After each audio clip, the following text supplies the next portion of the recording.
சமீபத்தில் மாரி செல்வராஜ் அவர்களுடைய இயக்கத்தில் நம்மளுடைய சியான் விக்ரம் அவர்களுடைய பையன் துருவ் விக்ரம் நடித்த ஒரு திரைப்படம் தான் பைசன் திரைப்படம் செம்மையாக வந்துக்கிட்டு துருவ் விக்ரத்துக்கு ஒரு சக்ஸஸான ஒரு படமாக அமைந்தாலும் கலவையான விமர்சனங்கள் தான் வந்துக்கிட்டு பெற்ற நிலைமையில் துருவ் விக்ரமோட நடிப்பு அவ்வளோ அருமையாக பேசப்பட்டுச்சு.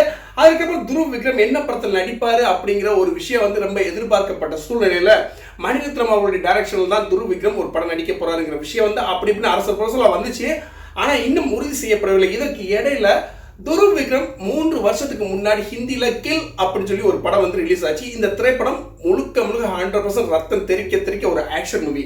இந்த படத்தில் நடிக்கலாம் அப்படின்னு தன்னுடைய ஆசையை தன்னுடைய இயக்குனரான தன்னுடைய ஃபேவரட் இயக்குனரான மாரி செல்வராஜ் அவர்கள்ட்ட முன் வச்ச உடனே மாரி செல்வராஜ் அவர்கள் என்ன சொல்லிட்டாங்கன்னா, இப்பதான் பைசன் அப்படிங்கிற ஒரு வித்தியாசமான ஒரு கதை களத்தில் நடிச்சு பேரும் வாங்கியிருக்காரு.